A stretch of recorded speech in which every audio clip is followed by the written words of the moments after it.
it worked for them, why didn't it work for me? The starting point for anyone who's building their social strategy is to figure out who their client avatar is. And what that means is it's the person that you're trying to target with your content. So the first starting point to determine who your ICA is figuring out what is the problem that you're trying to solve. So maybe you've started a business or you've got a personal brand. What is it you're trying to help people with? Go back to the basics. Why are they having that problem? What's the issue that they're facing? Then you need to unpack it a little bit further and say, okay, well, if that person's having this problem, how can they solve that problem? What is the solution to the problem? And maybe that's what your product or service is.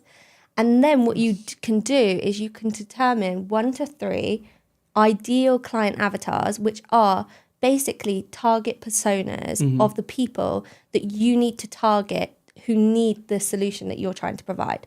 That's how you start to break down a client avatar. Why is that so important? Because once you determine who your ideal client avatar is, you can then start to create content that targets that person. Absolutely. And your content becomes so much better because it's speaking to that person. And there's like a saying, or someone said it to me once, if you don't niche down your content in this way to talk to your ICA, you're going to be talking to like everyone. And you might think that that's good because anyone can relate to your content then. But actually it's bad because if you're talking to everyone, no one's listening. Whereas if you talk to your ICA, you'll find that there's like thousands and thousands of people who are that or fit the mold of your ICA. And then your content's going to relate directly to their problems and they're going to listen. So it's better to talk to a smaller group who will listen than to talk to everyone who won't listen. Absolutely. I love this topic because I think too many of the businesses we've worked with and even the personal brands we've worked with have encountered this challenge. And I think for many of you guys that are starting out, you will encounter this one way or another. And I think the biggest challenge is exactly what you said there. People either casting too wide of a net or they're making it too small right from the beginning that it doesn't allow people to funnel in.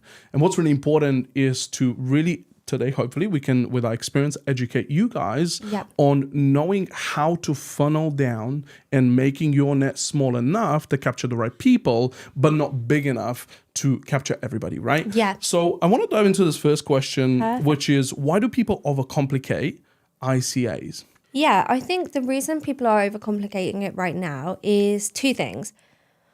One, they think that by niching down too much to their perfect ICA, that they're reducing their chances of being seen. So instead of fully committing to that ICA, they say, well, I won't be completely focused on that group because that way I'll still get to target all these people. And then as a result, their content just doesn't resonate. So let's use an example to illustrate this. Okay, you're a male entrepreneur who's built a business helping male other male entrepreneurs get fit. Sure. Right? So that's quite a niche group. Men, CEOs, Business entrepreneurs, mindset. busy people, but are struggling with time management and want to get fit. That's it. By determining that group, you've already can create content that's like really specific for that person. But say that person then says, oh, but if I just don't make it gender specific, then I can also maybe pick up a couple of women on the way. Well, then you're not going to resonate with the males who train differently to women. 100%. Equally, they say, oh, well, I don't want to target only CEOs and entrepreneurs because what about the really busy person in a corporate job? 100%. Well, their days look so different to an entrepreneur because they have a clear start and end time. So they can work with a different structure. But also, if you look at let's break it down even more. Yeah. Then we look at nutrition. Yeah. Financials. For example, when you say entrepreneur or businessman, you can then separate it based on revenue. Yeah. Right? You can separate it based on willpower. Exactly. Are they somebody that's going to stick to the food plan, the nutrition part, and the exercise and the longevity, right? And you can break that down so much to the point where when they come in, because everybody, when you jump on a call or you're talking to any sort of prospect, in the beginning, everybody's like, yeah, the yes man, I'm going to do it all. I'm going to go to the gym 5 times a week at 6 a.m. I'll see you there. And then week 1, great. Week 2, they're showing up 5 minutes late. Week 3, they're not there. Yeah. So it's like by targeting that specific person, you're going to make sure that your content resonates. But if you are being too nervous to tighten down your ICA, you're going to put content out that doesn't resonate with that ICA, and they're just going to miss it. They're going to think it doesn't relate to them. Yeah. So by actually being more specific and curated, for some people you will have a broader audience, for some you will have a very niche audience. It's not about how broad or niche it is. It's about what is the issue that you're trying to solve and who is the person that needs that issue solved. Once you determine that, your content can match that. And I think that's where people overcomplicate the ICA. They're making it, they're just getting too scared to commit to it. It's like a commitment issue. Well, we have that. Yeah. Commitment problems are all over the place. And I think, I want to kind of lean into this because I know this is something we want to touch about in the area of kind of the simplicity of trying to reach people. And that's really people trying to serve people. So, for example, oftentimes when new individuals start a business, a startup, whatever it is, they think that the message they have to communicate has to be something super polished, something super extra. When it doesn't, you can just look back and go, what are the things I'm already doing for myself, for my family, for my friends that are already producing results, and I just magnify it and I just move towards that direction. Yeah. Why am I asking this? The question here is, what's the simplest way to define an ICA?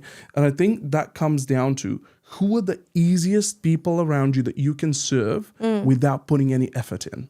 Yeah. We're not talking about effort as in like, oh, you're just half-assed, just kind of doing it for the sake of it. We're talking what does naturally come to you in terms of the service that you're going to offer.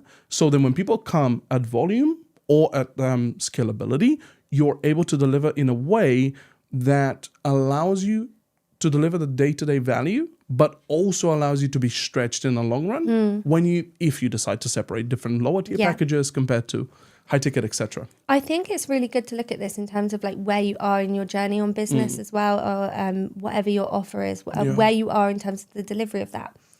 If you're a bit further along, going back to what you just said, is that if you're a bit further along, you may have already had clients that you've delivered for. And if you've delivered really well for that client, i.e. they've become your perfect client and you feel like this is the perfect client for us, create your avatar around them, their struggles, their needs, what you've delivered for them, the solution you've provided, and then look for more people who fit that mold. Alternatively, if you're right at the start of your journey, there's a reason you're doing what you're doing. Most people don't get into a business or start doing something because they just fancied it. There's got to be a reason why, or like a solution that you're trying to bring or a problem you're trying to solve. Whatever that is, build your avatar around that. I think that is one of the simplest ways to define who you're trying to help.